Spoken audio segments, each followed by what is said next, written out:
You've probably felt it at least once: an empty house at night, a creak upstairs when no one else is home, a fleeting sense that someone is standing just behind you even though you're completely alone. Your rational mind dismisses it instantly, but some older, quieter part of you doesn't fully let go. The real answer to why isn't superstition. It's something wired far deeper into your brain than any single culture's mythology, and it explains why almost every civilization in human history independently arrived at the exact same conclusion: the dead don't simply disappear. Here's a strange fact worth sitting with.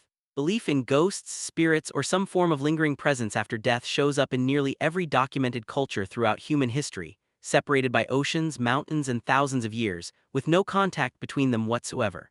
Ancient Mesopotamians believed restless spirits called Edimu could linger and cause harm if not properly honored. Ancient Egyptians believed part of a person's soul, the ka, remained tied to the body and needed continuous offerings. Ancient Chinese ancestor worship assumed deceased relatives remained present, watching, judging, occasionally intervening. Across the Pacific, in parts of Polynesia, ancestral spirits were treated as active participants in daily decisions, not distant memories. Notice what that pattern suggests. This isn't one culture's superstition spreading outward. This is dozens of independent civilizations with zero communication between them, all landing on eerily similar conclusions. When something appears that consistently across humanity, scientists start looking less at culture and more at cognition.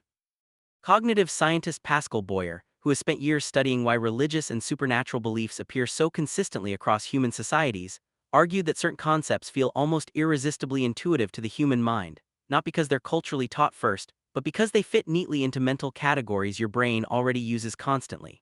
A ghost isn't actually a strange concept to imagine. It's a human with almost all the normal expectations still attached, minus a body. Your brain barely has to stretch to accept it.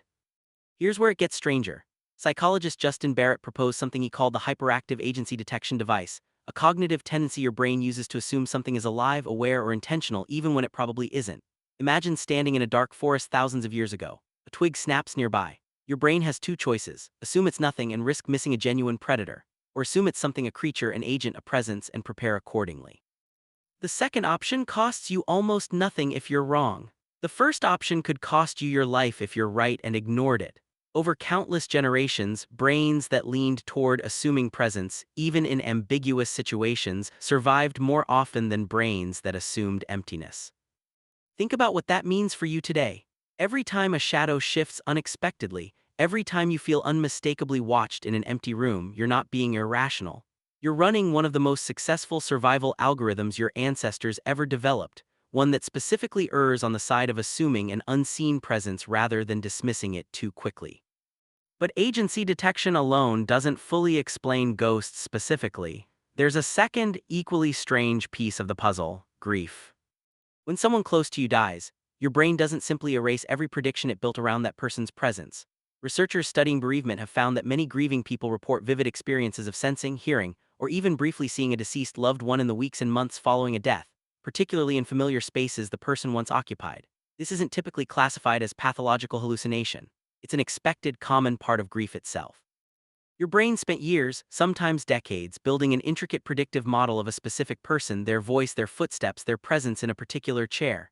Death doesn't instantly delete that model. It simply stops receiving new updates. So the model keeps quietly running in the background, occasionally flickering into perception, especially in moments of exhaustion, low light, or emotional vulnerability. Notice the twist hiding in that explanation. A ghost sighting may not be your brain malfunctioning at all. It may be your brain accurately, faithfully continuing to model someone it loved for years, simply without realizing the original source is gone.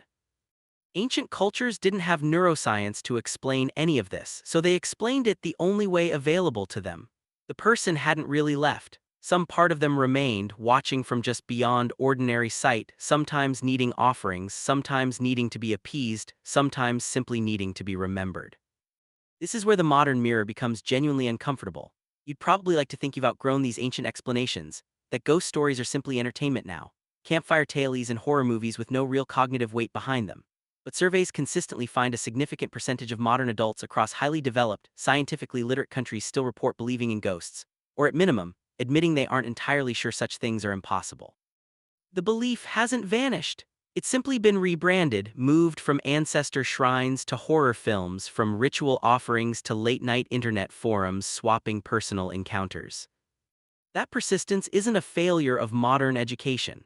It's evidence of exactly how deep this cognitive wiring actually runs. You can understand hyperactive agency detection perfectly well, intellectually accept every neuroscience explanation for grief hallucinations, and still feel your skin prickle walking through an unfamiliar dark house. So the next time you feel an inexplicable presence in an empty room or catch yourself half expecting to hear a deceased loved one's voice in a familiar space, notice what's actually happening beneath the surface. You're not being foolish, and you're not alone across history in feeling this. You're standing at the exact same intersection your ancestors stood at for tens of thousands of years, the place where survival instinct and grief overlap, quietly convincing nearly every human culture on Earth that the dead never fully leave. You've probably felt it at least once, that fleeting sense that someone is standing just behind you in an empty room. Now you know it was never really about ghosts at all. It was about a brain built too well to ever fully let anyone go.